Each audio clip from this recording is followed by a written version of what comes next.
I'm so excited to have a conversation with Kristen Holmes. I'm going to give her a brief intro, but what we want to talk about today is circadian rhythms, the proper training for women, proper training as you get older, things that can help your circadian rhythms if you're someone who's trying to optimize your life, and so much more. So without further ado, she's a global head of human performance and principal scientist at Whoop.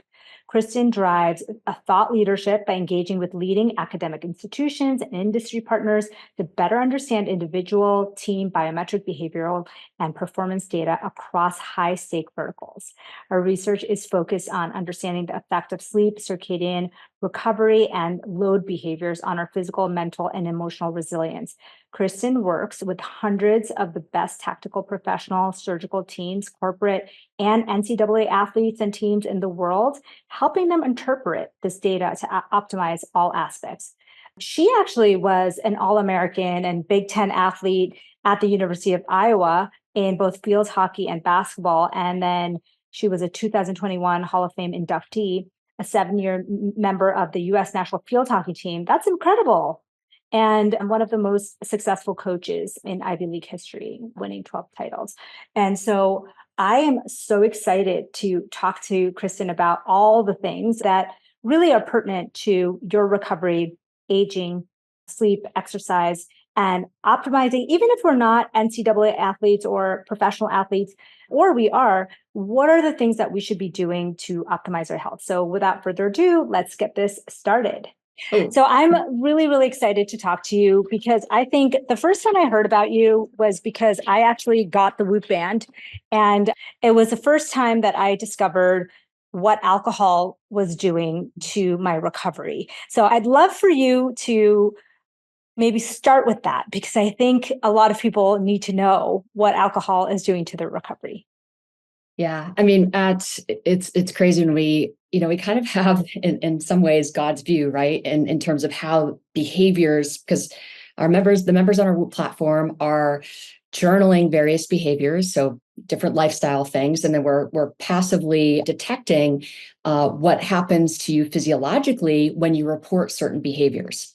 Some behaviors we're actually able to detect passively, like your sleep-wake time, for example, the types of exercise you're doing, how long you're exercising for. So we're collecting a lot of those behavioral things passively as well. But there are some things like alcohol that our members report to us. So we're basically able to look at the effect of alcohol on markers of sleep and recovery. And we're also able to look at the impact, are there gender differences? Are there differences in the effect across the lifespan, right? Across various buckets, do younger folks have more of an impact than older folks or vice versa? So in short, there's no question that alcohol is at the very, very top of the list in terms of its impact on our cardiovascular function and our sleep. And it has negative effects. Just 2 drinks of alcohol within a couple hours of sleep is going to decrease your recovery, which is a marker of your ability to adapt to stress in a functional way the next day, right? Tomorrow. Yeah. So it's a measure of what happened yesterday. Essentially, you wake up and you get this recovery score, and recovery score is diminished by 2 drinks by 6 points, which is statistically very, very meaningful. So what you'll see is, on average, if let's say your baseline heart rate variability, which again is a kind of a proxy for how well you're able to adapt to stress, if your HRV is a 50, it will decrease by about 6 points. And your resting heart rate will increase by almost 7 beats per minute, which is wild, right? If you're talking to someone who is an avid drinker, maybe 1 to 2 glasses of wine a night, and certainly more on the weekends, what is the advice you would give them if they're trying to optimize their sleep and recovery? This sounds so harsh, but you just don't drink, right? Or I would say, if you are going to drink earlier in the day and just make sure that you're matching your alcohol consumption with sips of water at the same time. So, if having some alcohol, some water, and you're just trying to, because dehydration really is at the kind of mechanistically is at the heart of like what ends up happening in terms of its impact on recovery. I think there's also just all the, you can't prioritize anything else when you're having to digest and metabolize alcohol, right? Like the system kind of shuts down to be like, oh shit, I got to deal with this toxin, this poison. So any other repair that might actually happen during that time is put up to the side as you kind of deal with the toxin that's in your system. So that's kind of what we see in terms of its impact on heart rate variability is basically you have to drive your sympathetic nervous system, right, in order to deal with the alcohol. So in short, if I could summarize this for someone, hey, who's listening, who might be drinking on the weekends, if you are going to drinking earlier in the day and hydrating very well can minimize the effects. Yes. Is there a threshold for how many drinks a week seems to be safe in terms of nervous system activation or sleep disturbance? Yeah. I mean, I would say 3 drinks a week seems to have minimal effects at population level. That sounds doable. I think, after, like I told you, when I started to see the effects on my score and my HRV and my sleep quality, I decided that I was not going to have as many drinks a week.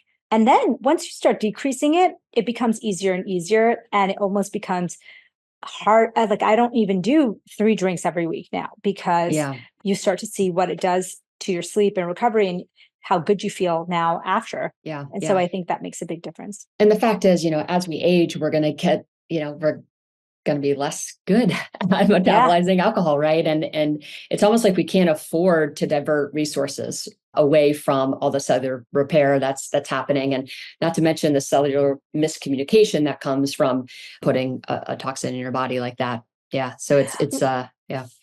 Okay, so shifting gears, because I heard when I was kind of researching for this episode with you, I heard you say something really, really impactful about night shift workers and how they are really impacting their health in a negative way. And I would love for you to give that statistic, and then we'll talk about what you can do if you're a night shift worker. Yeah, it's first of all, I got interested in shift work, and this is at the heart of a lot of my work, the work that I did for my PhD, and why I became interested in circadian rhythms is, I saw in our shift work population just enormous disruptions in sleep-wake timing. And when I look at their data, so for example, we have 270 acute care surgeons we did, and we're on, I think, our 3rd paper at this point. But, so we have, we've published these data, but when you look at their physiological profile, the mean age in that study of those 270 surgeons were 43. They have a physiological profile of a 60-year-old. Wow. Wait, so you're saying that these surgeons, they're surgeons. So you're saying that these surgeons are almost 30 years older physiologically than their age because of the stress they're putting on their body. Yeah, it's just, we haven't evolved to be up during the night, and that puts enormous stress on our system.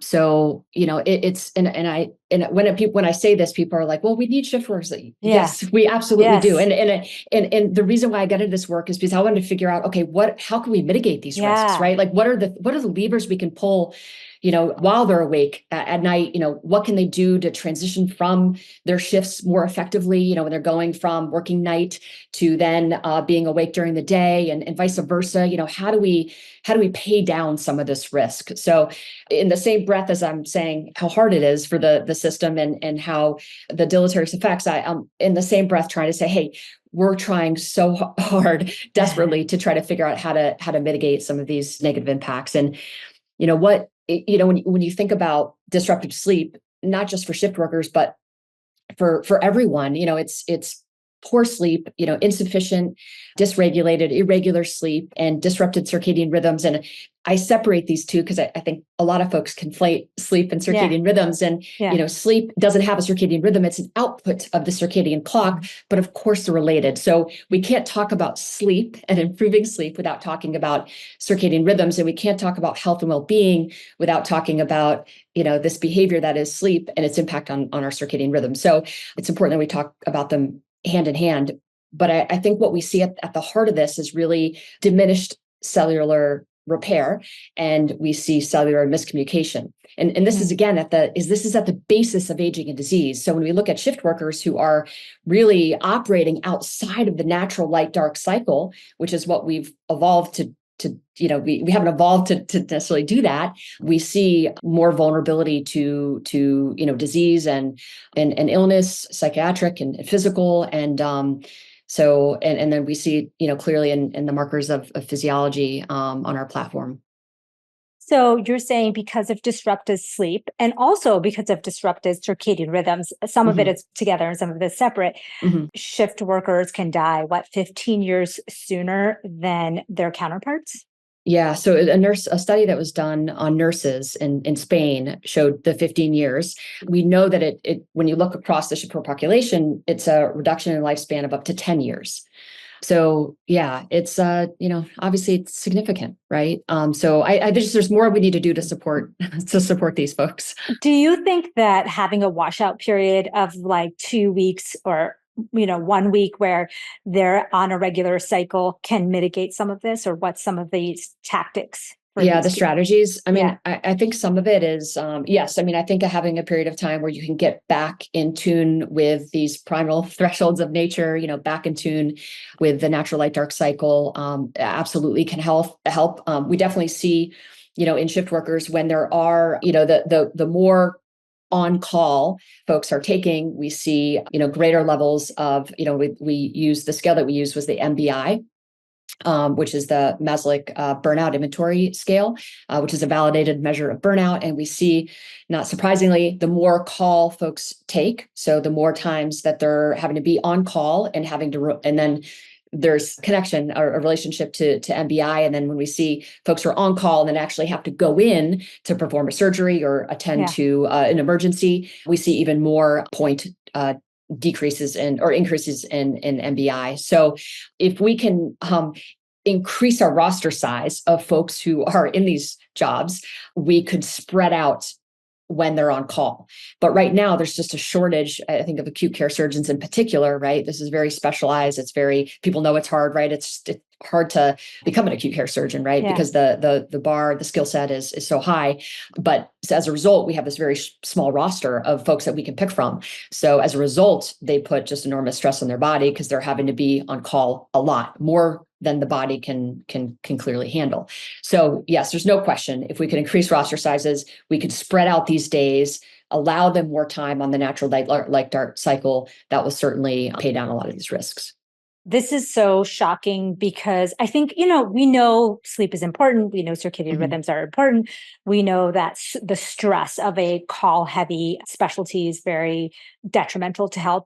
But as a physician myself, having gone through the training, having had call for many, many years, having family, close friends, colleagues that are currently taking a lot of call, this is something that they should all know about, that, hey, you are impacting your health in a way that's negative. Is there a threshold towards, how much, just like alcohol, what can we do? How much can we minimize it? Or is it just as minimal as possible with the sleep and circadian rhythm disturbance? As minimal as possible. There's no question about that. But I think the cross that these folks have to bear is that in their downtime, they kind of need to be perfect.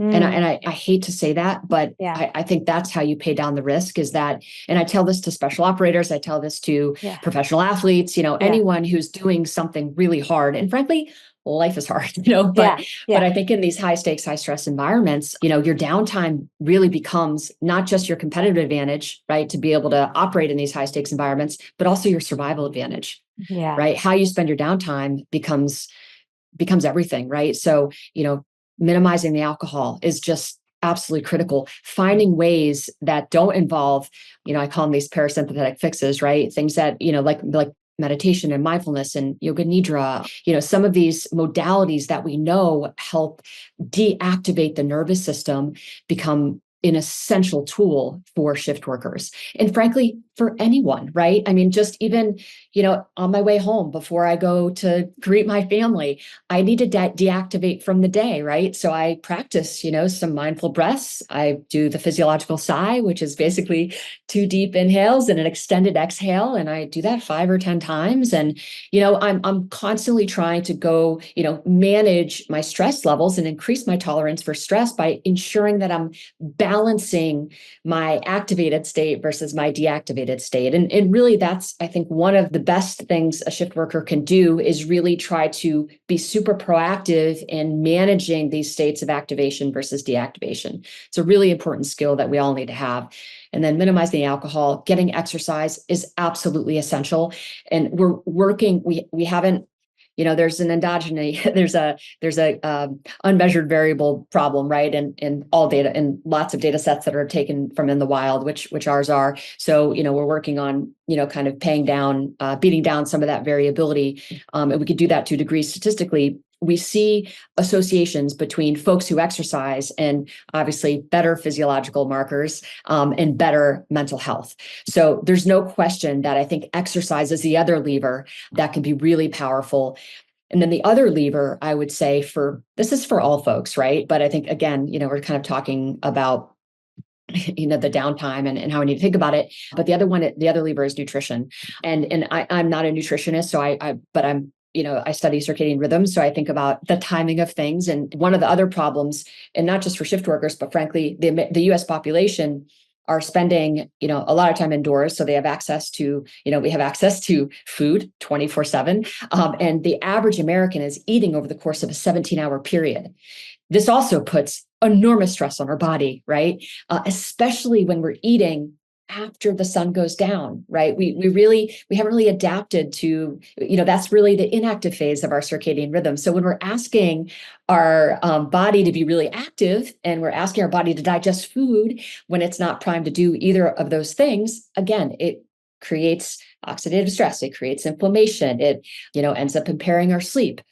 Contributes to hormonal imbalances. So all of these things, right? When we're asking our body to kind of do things that it's not primed to do. So I think for shift workers and other folks, right, when they're engaging in these behaviors or ill time, where they're timing these behaviors that we all do at the wrong times, it puts extra stress on our system. And that's why I think when we consider, all right, what is the root cause of aging and disease, it's really misaligned circadian rhythms at the heart of it. It's mistiming when we're sleeping, when we're eating, when we're being, active and social. And then obviously you layer on when we're being active and social, in times that we're not supposed to, that sometimes can come with, eating, making poor food choices or drinking alcohol or so. What is the critical kind of period of time at night that you should be asleep and why? Because I have teenagers. Me too. Oh, you do?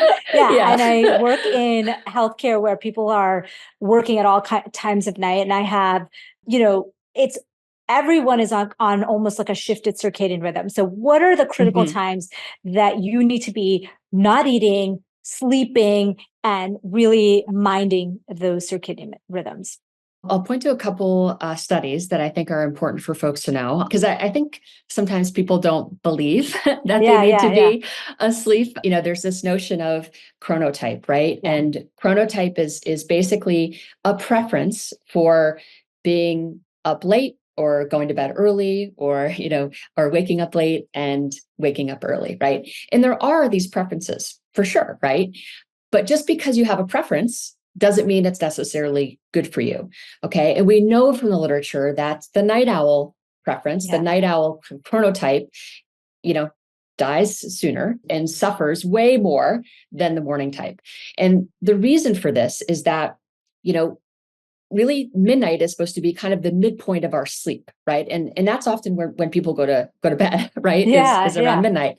So that's a problem. And a lot of that is we're overscheduled, right? We're trying to do too many things, right? So we feel like at the end of the day, it's our only time to relax, right? And it's our only time to do the things that we want to do, right? And so we can put a pin in that. I can talk about how to think through that. But that is, I think, in large part, what ends up is the excuse, I think, or the reasoning for why people go to bed so late. But there's no question that, we want to probably be in bed around 9 and, a couple hours to 3 hours after the sun sets. And then we want to wake up when the sun rises generally. And this is going to vary a little bit, but I think that the study that I point to a lot is the hunter-gatherer studies where there's no electricity. And Kenneth Wright's work, he's out of Colorado. He did this amazing study where he put a bunch of folks on a mountain who had, there were evening types, there were morning types, and within 48 hours, they were all falling asleep. There was no electricity. Within 48 hours, they were all falling asleep within 30 minutes of one another and waking up within 30 minutes of one another. So it's the electricity, it's the access to blue light after the sun sets, or access to light, artificial light after the sunset is what is keeping us up, right? Yeah. Past these kind of normal pressures for sleep. So our normal pressure for sleep is going to be, again, sometime, around 3 hours after the sun sets. So that's going to be the ideal time to sleep. And that's when your melatonin production, and we could talk about the importance of melatonin, but your melatonin production is going to be the strongest. And your melatonin is known as, kind of this darkness hormone. It doesn't actually make you feel sleepy. So I don't know why people say that, but it basically just signals when there's no light, melatonin gets produced because there's a signal in your brain that tells your body, oh, wow, okay, it's dark now. And we're going to release melatonin and it's time to sleep. And melatonin is not just, again, this darkness hormone, but it has neuroprotective effects. We see associations between insufficient melatonin production and cancer risk, cardiovascular disease. So melatonin has a whole bunch of benefits, and we want to try to protect our melatonin as much as humanly possible. And that's one of the downsides of going to bed late is we end up bypassing our pressure for sleep, and we end up then decreasing our melatonin production. Okay. And this creates a vicious cycle for all sorts of reasons. So 3 hours after the sun sets generally is the time when you want to, start winding down and attempting to sleep. And there's another research that a paper that was published in 2017 that was really interesting that looked at the timing of light and its impact on mood and brain circuits. And they saw that basically for folks who are up, and this is, I will say this is in animal models. This is in mice. So take that for what it's worth. Yeah. But they saw in mice, basically 11 p.m. to 4 a.m. when viewing light during this time basically impaired the dopamine system next day. So the motivation and reward. So I think if we zoom out and we think about, some of the mental health issues that exist and the fact that we haven't adapted to viewing blue light after the sun goes down, there's something important about darkness and being in darkness and being deactivated, during this time frame. So you're saying that this research says that between 11 p.m. and 2 a.m. if 4 a.m. It's 4 a.m. Yep. So if you are getting access to light between 11 p.m. and 4 a.m., you are impairing your dopamine system the next day. So your mood may be lower the next day.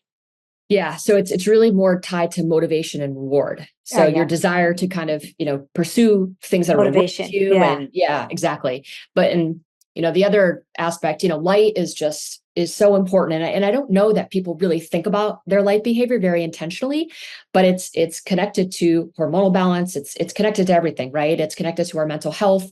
So the other, I think, thing to think about is, all right, we're talking about, minimizing after the sun goes down, trying to minimize your access to your exposure to artificial light. We also want to get as much light as we can during the day. And this impacts our serotonin levels, right? And, we know that in the US, folks spend, I think, 93% of their time, their total life indoors. Yeah. So we're not getting the natural light, the sunlight. We're really deficient in these areas. And so when we think about our mood, serotonin is connected to our mood and our sense of well-being.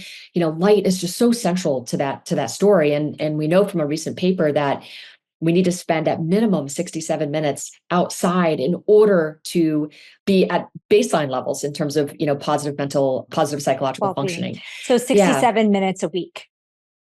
A day. A day. right? And 67 minutes a day. That's like, yes. on the weekends, I think people can manage that. Someone like you or I, who love to be outdoors can probably, so 67 minutes a day for the optimal mental health, or what is it for? I mean, I think it's just baseline, right? Like that's the Wow. minimum effective dose, right? So we're That is, talking, yeah. so you So should be spending an hour plus a day outdoors to mhm, get to your baseline mental health capacity. yeah. That is, I think, a huge, huge change from what people are doing today. I know. And it's like you just have to steal it. Like before this podcast, I was sitting outside and taking some Yeah, calls, and I yeah. feel so fortunate. At work, we have this beautiful rooftop and we've got multiple areas where you can get outside. And but it's hard, right? Like our modernity is not set up for circadian alignment, right? Yeah. Which again, as we strip away, is the basis for health and yeah, mental and physical health. I'm so grateful that my teenagers, who obviously they Mm, have all the phones and computers and mhm. that, but they go to a high school, both of them that is outdoor based. So Oh, basically walk through a campus for the entire day. it's And amazing. we've Yeah. walked their class. There's a lot of outdoor time and a lot of congregating, like grassy areas, because I do live in a place that is fair weather most of the year. And I always think to myself, okay, thank God they do that, because Mm. otherwise I don't think, besides that, they're really getting enough nature time and exposure to that natural light. Yeah, I mean, there's, that we know from the research, when we're out in nature, it deactivates our nervous system, right? We have parasympathetic activation. So again, for that, balancing the stress response, which is really important. I'm not demonizing stress. Stress is critical Right. and Yeah. is so important. And I kind of hate society's lens on stress. It's Yeah. really demonized, but it's so important. But we need to balance our stress, right, with Yeah. appropriate levels of rest. And nature is just the best, deactivator of the nervous system, and in terms of reducing heart rate and giving you a sense of peace and calm, and evoking awe and gratitude. It's just really powerful.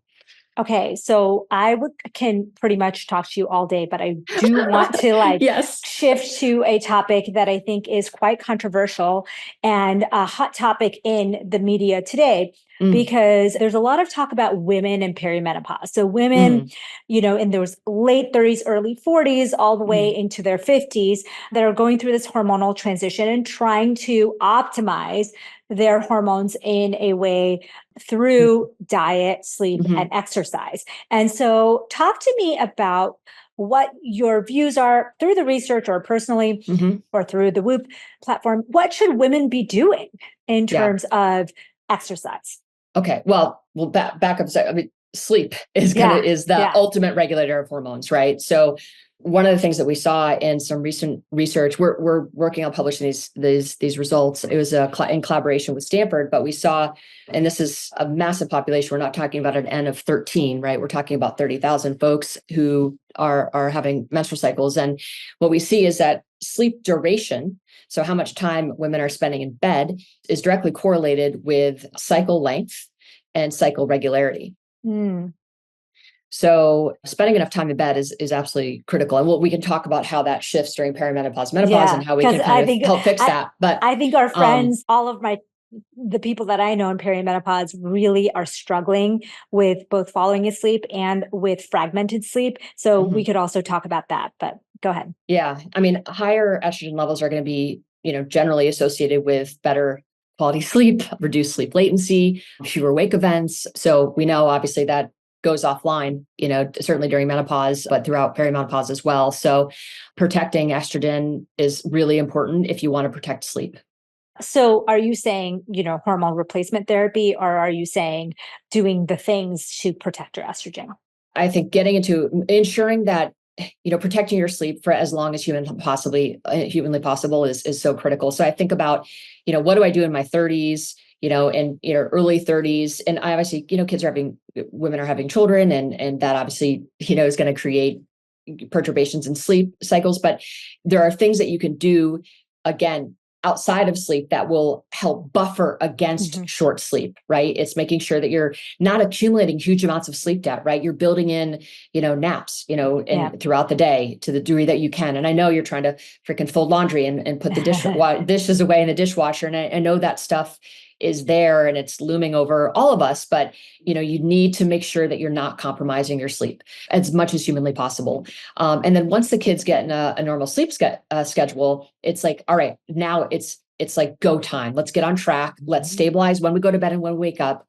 Sleep consistency continuously ladders up in our research. I know I talk about this a lot. When we go to bed and when we wake up, and making it consistent is the behavior to start with. If you want to think about your cortisol, your melatonin, your ghrelin, your leptin. I mean, you think about every single hormone is going to be impacted by when you go to bed and when you wake up.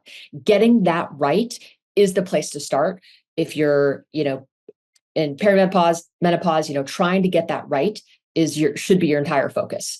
Like that's what you want to back into. What about the women that are having very fragmented sleep? Because, that cortisol wake maybe between response, 2 and 4 a.m. That's something I hear a lot of in perimenopause. Yeah. I mean, I think a lot of it is actually associated with our light behavior.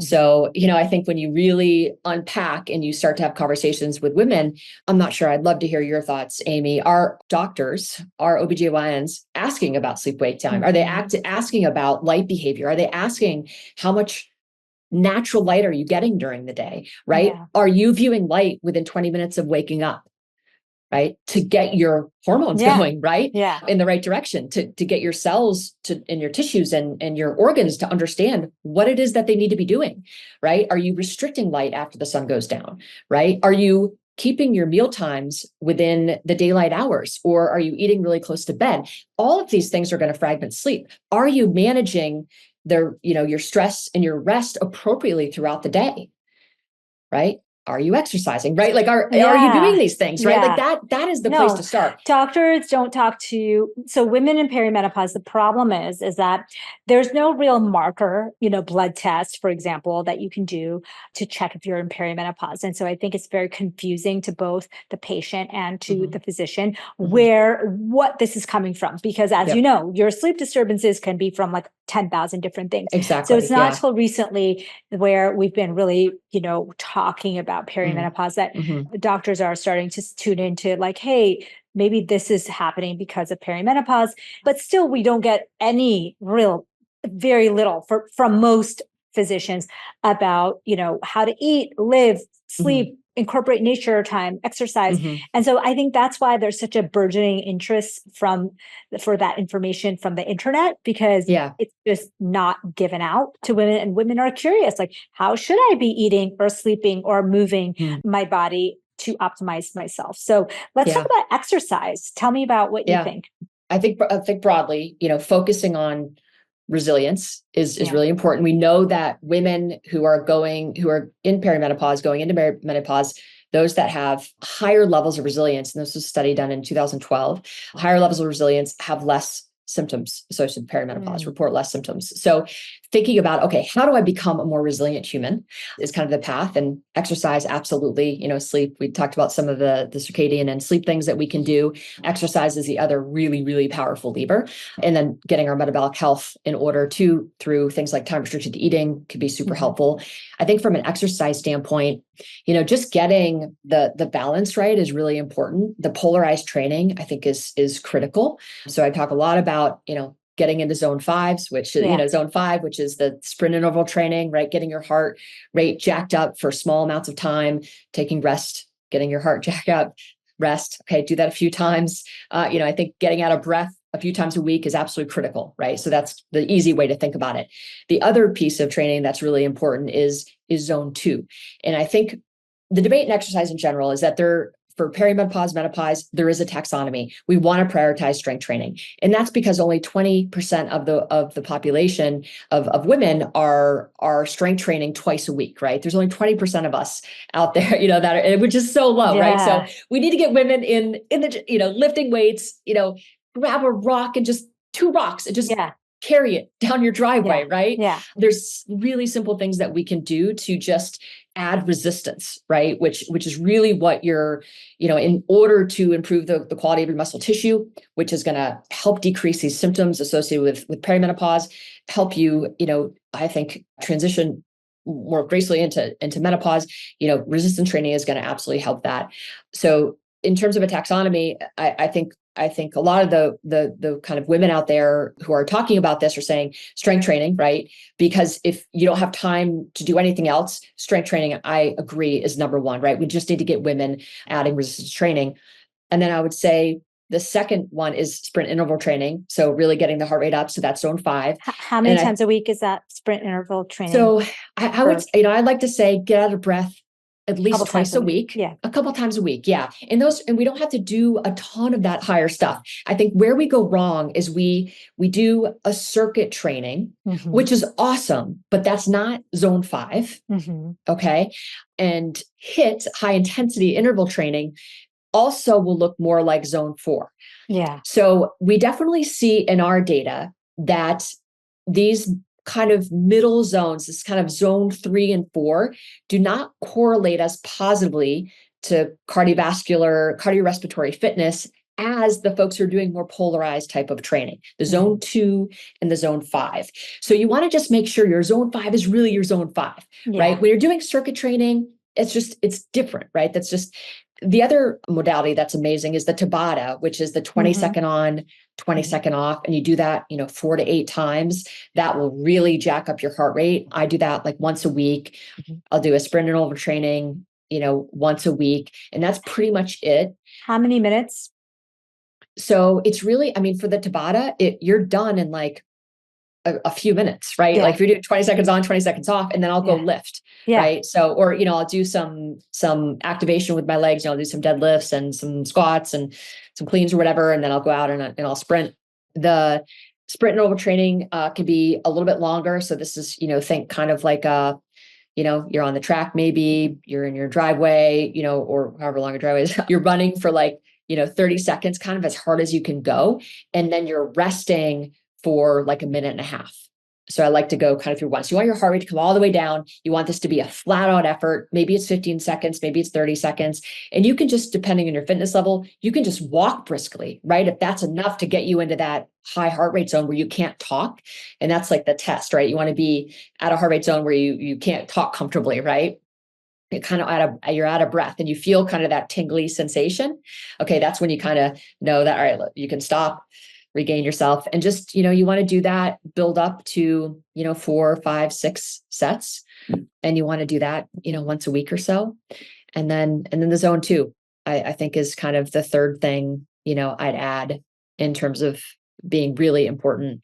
And I think there were some conversations about zone 2 training not being very effective for women. What's your thoughts on that? Yeah. So I think it's because we put it into this, improving fat metabolism bucket, right? So I think in men are going to, it's very true that women are not going to benefit from, basically zone 2 is going to encourage the body to rely more on fat as a primary energy source rather than carbohydrates.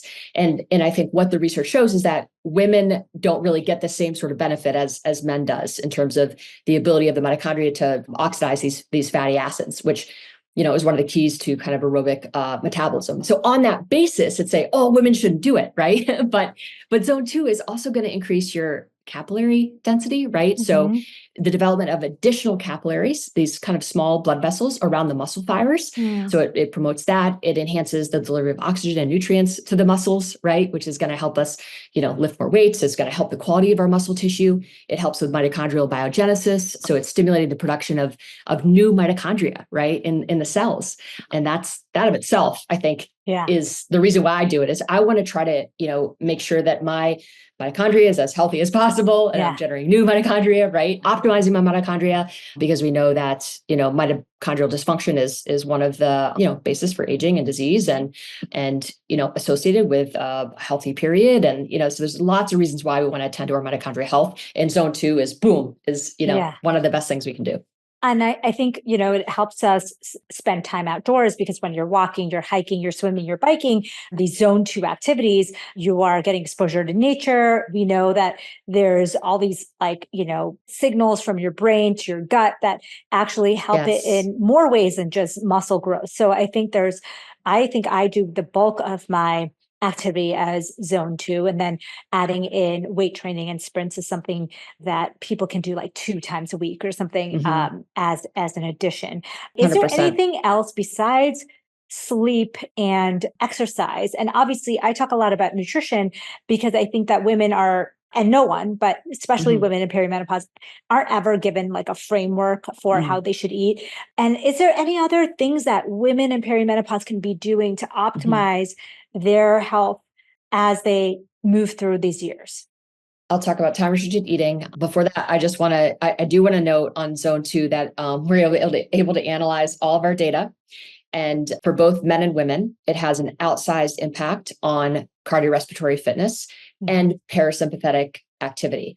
Mm. So we see that it has direct effects on these parameters of cardiovascular function for men and women, right? Mm.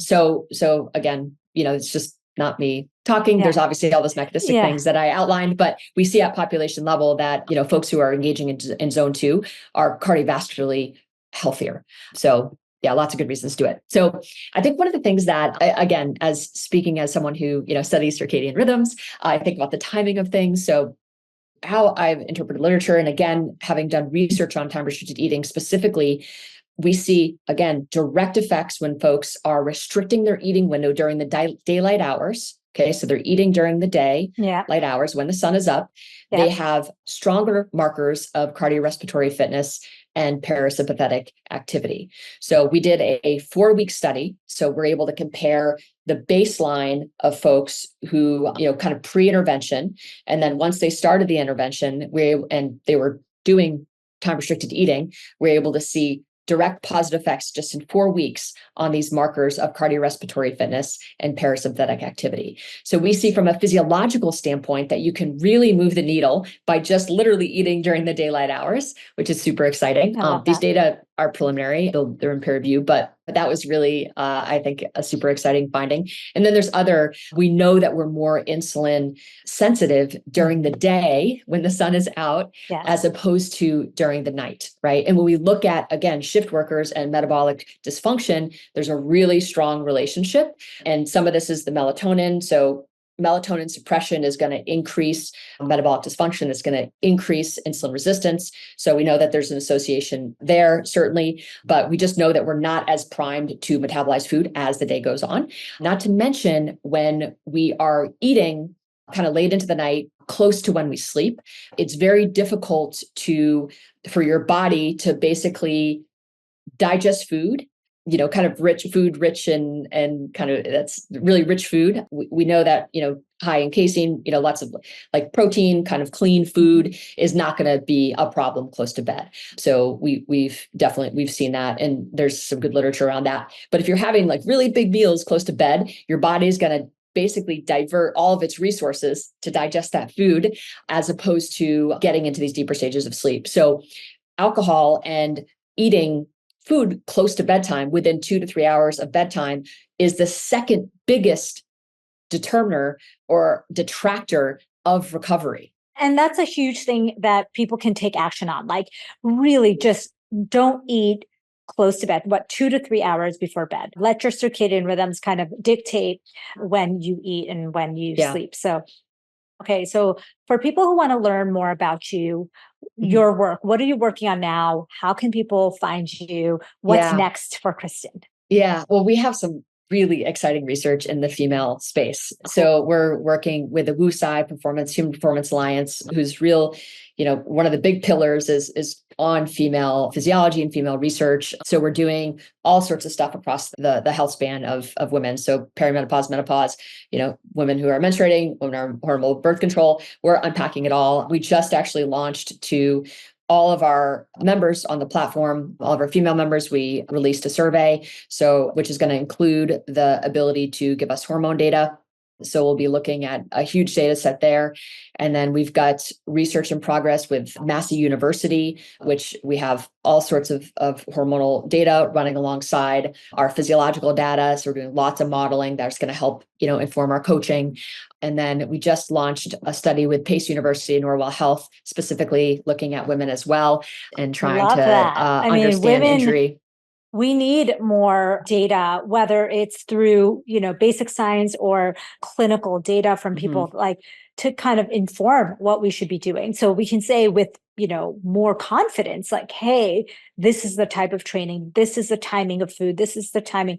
That is very, very exciting. And being able to do it at an individual level, right? Because what's going to work for you, Amy, is different than me, right? We have, different genetics. We're exposed to different types of toxins. Like, there's all sorts of, variables, right, that can influence constraints, whether you have kids, whether you don't, your relationship stress. I mean, all of these things are going to impact our physiology, right, and our psychology in really profound ways. So being able to, what I get excited about is the personalized coaching, right? Being able to say, okay, we know based on your physiology, based on all of these things that we can collect, we can create your own basically personalized coaching, right? Wow. To tell you how to eat, how to sleep. Some folks, some women on average on our platform are sleeping 25 more minutes than men. They probably need a little bit more than that, but really dialing in on, what is that perfect sleep, sleep time, that perfect wake time for you, right? How much time do you need to spend in bed? And we're able to already do a lot of this, but I think further personalizing it, in terms of really getting the exercise right, really getting the timing of these things right, I think is going to unlock a women's health in a really powerful way. Do you have coaching currently available to members that want to kind of, optimize this part of their life? We do. We have menstrual cycle coaching. I am building in collaboration with a scientist in Canada. She's so amazing. We're building something really, really special for women. Oh, I'm so excited. And it's beginners, intermediate, advanced. They're going to know exactly what they need to do. We're going to quantify it. We're going to help them basically sync with their cycle. So when they've got more capacity versus maybe a little bit less, we know that, during and then perimenopause, menopause, like what are the things, all the stuff that we've been talking about is going to be essentially programmed for women. So it's super accessible, really easy to digest. And then they'll be able to see kind of how these different modalities, these different exercise modalities are really laddering up to these metrics that we know are proxies for essentially your health. I'm so excited about that. I want to try that. So, I would love to help you translate that to other people, depending on how that looks in the future. But this is what we need. We need to know, not only do we need to have more conversations about it, but also need to know specifically what we should be doing, because there's so much misinformation and people trying to sell you this product and that product. And it would be so nice to just teach women like, hey, this is the fundamentals of what you should be doing to optimize based yourself. on the data. Yes. We're not like, not just guessing, right? But really being able to personalize and individualize based on your constraints, your physiology, your history, right? And put them through this like new transformational change and see how that affects kind of the outcomes. I'm so excited for that. And I'm so excited for the work that you do and the conversations that we're all having. So is that what's next for Kristen, or what's next for you? Yeah, I mean, that's definitely a big thing that I'm looking at, is just the female physiology space. I mean, the other area that I'm really interested in is paying down injury risk. So really understanding, what are the factors related to our sleep, what makes us vulnerable, right? It's this is an area where I sometimes feel like a little guilty saying this, but I haven't been sick since 2017, and I know, shit, and I'm like, what, I get sick, I get sick, but it's, and I travel a lot, and a lot of it, I think I can attribute to the fact that I'm super bullish on circadian rhythms and circadian alignment. I believe in that. I bend to that. My behaviors are such or my life, I kind of set my life up so I can try to stay as aligned as possible. It's not perfect, but I'm just like, as much as possible over the course of the month, I just do my best to align my circadian rhythms. And that's really, really worked. So I love this idea of creating kind of like an injury risk algorithm where we can basically kind of help you when help you understand where you're kind of teetering on a vulnerable side, right? Yeah. Because basically we have so much of these data that there's no reason why we can't build these models. So I'm working very hard to try to figure out, how can we use the data that we have to just help you understand when you're a little bit more at risk, so you can understand, okay, I might need to pull back on my volume and intensity in some aspects of my life. I just need to just double down on, circadian factors, right? We know that sleep debt and sleep consistency are two of the really big markers in the work that I've done with elite athletes that predict injury. Yeah. So there's already, I already have a lot of this evidence. It's more of just like, okay, how do we actually, I just need more data to kind of validate things that I think I already know. But in order to kind of build these really robust models, we need just more data. But I get really, really excited about the preventative stuff, right? Like, how can we help you shape your decisions in a way that pays down this risk of injury and illness, right? Yeah. No one has fucking time to be sick and injured. No one. So true. Right? Like, no It's one. so true. Who And has time?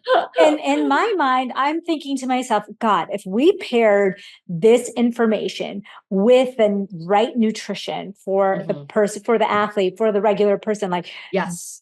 there are barriers that are going to be broken and new things that are going to be accomplished through that, Yes. which is so, so exciting. So where can people find you and learn more? I suppose relatively new. I've been on Instagram for a few years, but Instagram is great. I trying to be more active on that platform. So Kristen Holmes 2126, that should pop up. And then I'm inconsistent, but LinkedIn, I'll try to post, useful nuggets of information and talk through the research that is my team is producing, and other research that I find interesting that's related to health and longevity and performance. And so, yeah, those are kind of two. And then, research gate. Yeah. You can find me there. Well, I want to thank you so much for your time. I have so many more questions and we have so many things to discuss, but we'll save that for another time. And I do want to know your tips. Maybe offline, we'll talk about them. Maybe it's another episode about travel. And I've never really traveled this much in my entire life. And I'm like you, I don't get sick. I really prioritize my sleep, my circadian rhythms, and my nutrition. But travel really throws you into a whole new realm. I just got back from London last night. Yeah. Oh, so you can speak to that. So we'll talk about some tips later, but thank you so much for being here. I'm so appreciative of you. And thank you all for listening and watching to the Save Yourself podcast. Until next time.